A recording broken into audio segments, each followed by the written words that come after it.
Across the scarred landscapes of Europe and beyond, a peculiar phenomenon emerged in the aftermath of the Second World War. Entire towns frozen in time, their streets empty, their buildings crumbling into silence.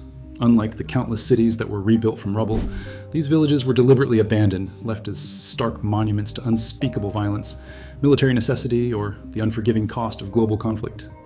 From the charred remains of French hamlets to evacuated English villages, from Polish garrison towns to Italian mountain communities, these ghost towns stand as haunting testaments to a war that consumed not just lives, but entire ways of life. For over 80 years, historians and visitors have grappled with a profound question. Why were these particular places chosen to remain frozen, and what secrets do their empty streets still hold? The story begins not with a single town, but with a pattern of destruction so systematic that it defied comprehension.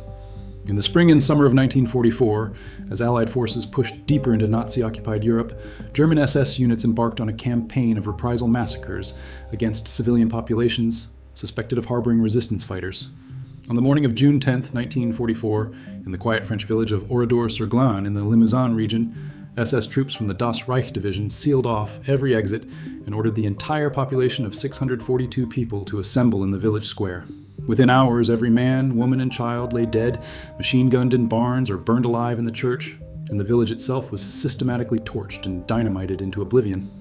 What happened next transformed Oradour-sur-Glane from a crime scene into something far more powerful, a deliberate act of memory.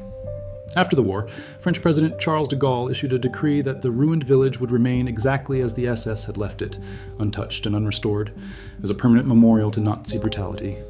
The blackened cars still sit on overgrown streets, the church walls still bear the scorch marks of flames, and rusted sewing machines sit frozen in the skeletal remains of homes. This decision created the template for what these ghost towns would become, not merely abandoned places, but active witnesses to history.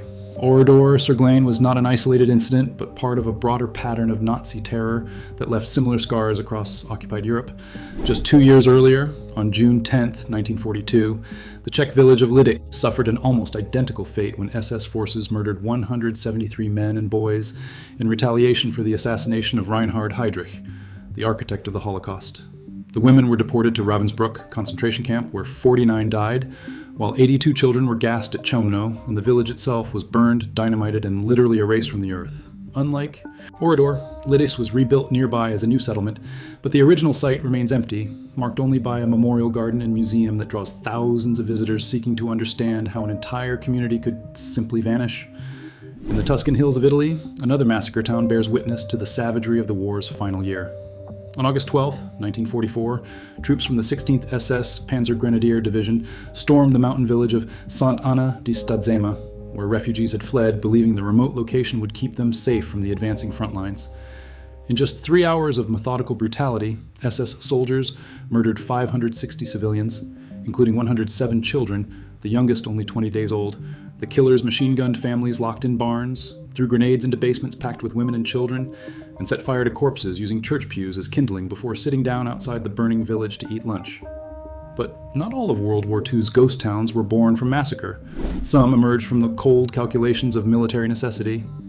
In December of 1943, just weeks before Christmas, the British Ministry of Defence issued evacuation orders to 225 residents of Tyneham Village on the southern coast of Dorset, informing them they had 1 month to leave their homes so the land could be used for military training exercises.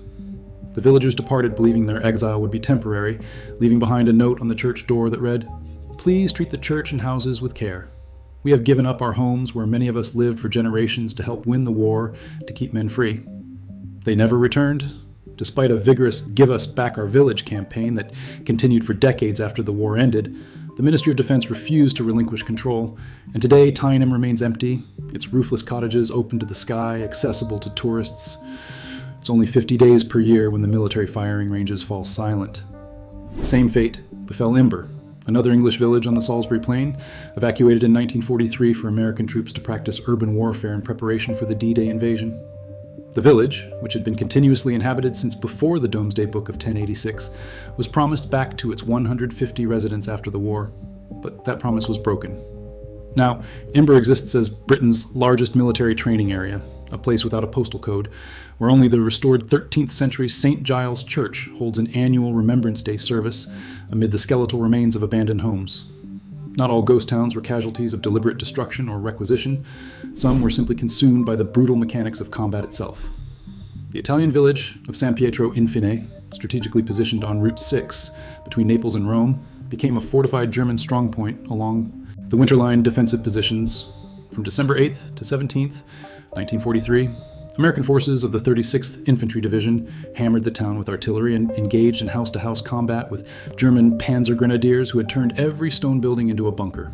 When the smoke cleared, San Pietro in Fine had been obliterated, reduced to rubble by a combination of Allied bombardment, close combat, and German scorched earth tactics. The battle cost 16,000 American casualties and inspired John Huston's documentary, The Battle of San Pietro, which showed the human cost of the Italian campaign with such unflinching honesty that the army initially suppressed it. The war also left ghost towns in its wake through the displacement of entire populations in the chaotic aftermath of Nazi defeat. In what is now Western Poland, along the redrawn Polish-German border, dozens of formerly German towns were abandoned when millions of ethnic Germans fled or were expelled westward as Soviet forces advanced.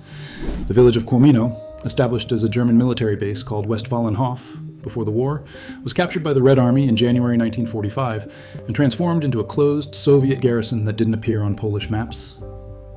When Russian forces finally withdrew in 1993 following the collapse of the Soviet Union, they left behind a derelict town of empty apartment blocks, a collapsed cinema adorned with fading Soviet propaganda murals, and a population that peaked at 6,000, now reduced to just 5 permanent residents with no bus or rail connections to the outside world.